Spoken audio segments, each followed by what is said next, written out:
Hello friends, super magic રસોઈમાં મિત્રો હું આપનું સ્વાગત કરું છું। આજે હું મારી સ્પેશિયલ લીલા મરચાની ચટણીની રેસીપી તમારી સાથે શેર કરું છું। તો તમને ચોક્કસ આ વિડીયો ગમશે, ગમે તો લાઈક કરજો, શેર કરજો અને સબસ્ક્રાઇબ કરવાનું તો ભૂલતા જ નહીં। તો આ લીલી ચટણી બનાવવા માટે મેં અત્યારે 250 ગ્રામ લીલા મરચા લીધા છે, મગફળીના દાણા છે, લીંબુ છે, આદુ છે, ખાંડ છે, મીઠું છે, ધાણા ભાજી છે।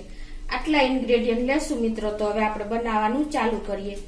તો પહેલા તો આપણે આ મરચા સમારી લેશું। એ જો બહુ તીખા મરચા હોય ને તો તમારે આ રીતે બીન્સ ને નસ કાઢી નાખવાની, અને મીડિયમ હોય તો તમારે તીખાશ જોતી હોય એ પ્રમાણે તમારે મરચા સમારવાના। મિત્રો આ ચટણી છે ને મારી બધાને ખૂબ ભાવે છે, એટલે હું આજે વિડીયો તમારી સાથે શેર કરું છું।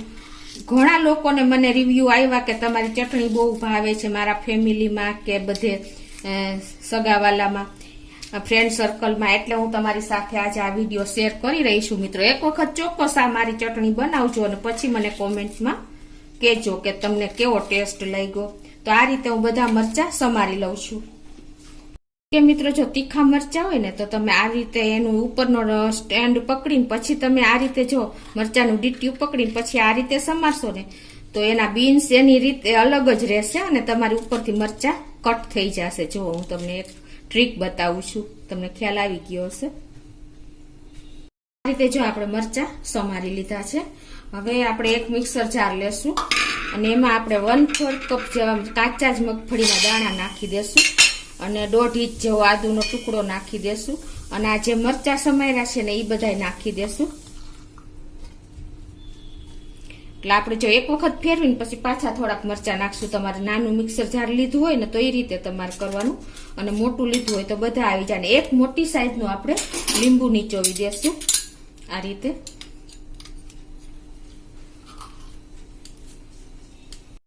એક ચમચી જેવું આપણે મીઠું નાખી દેશું ટેસ્ટ એકોર્ડિંગ, અને 2 ટેબલ સ્પૂન જેવી ખાંડ નાખી દેશું।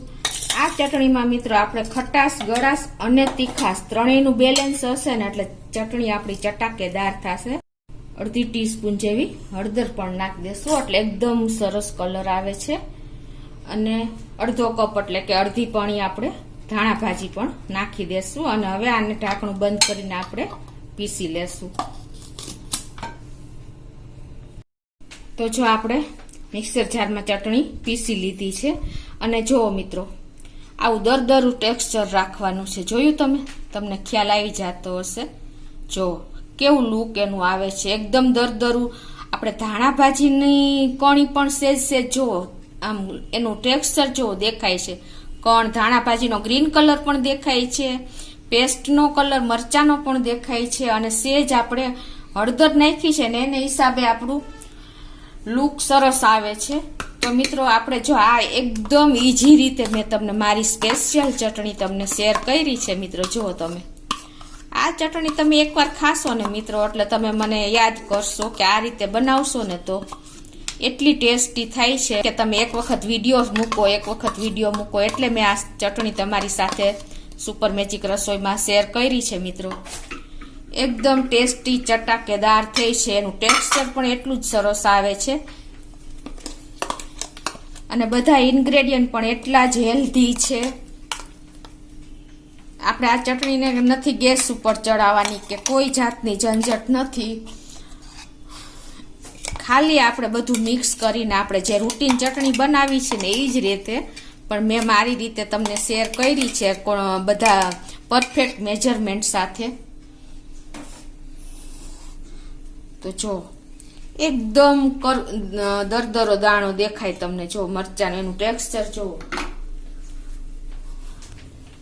તો તમને ખ્યાલ આવી ગયો હશે। હું તમને હજી એક વખત પરફેક્ટ મેજરમેન્ટ બતાવી દઉં કે 250 ગ્રામ મરચા સાથે 1/4 કપ મગફળીના કાચા દાણા, 2 ટેબલ સ્પૂન ખાંડ, 1 ટીસ્પૂન જેવું મીઠું, અને 1 મોટી સાઈઝનું લીંબુ, અને પિંચ જેટલી હળદર, અને ધાણા ભાજી આપણે અડધી પણી જેવી। આટલું તમારે પરફેક્ટ મેજરમેન્ટ હશે ને તો આ જ ચટણીનો ટેસ્ટ આવશે મિત્રો। એટલે તમે ચોક્કસ આ રીતે એક વખત ટ્રાય કરજો। તો મિત્રો તમને ચોક્કસ આ જો ચટણી એક વખત ટ્રાય કરજો. આ ચટણી મિત્રો આપણે રોટલી, રોટલા, ભાખરી, પરોઠા, ભજીયા કોઈ પણ સાથે તમે આ ચટણી લઈ શકો છો. તો તમને ચોક્કસ મારો વિડીયો ગમશે. ગમે તો લાઈક કરજો, શેર કરજો અને સબસ્ક્રાઈબ કરવાનું તો ભૂલતા જ નહીં.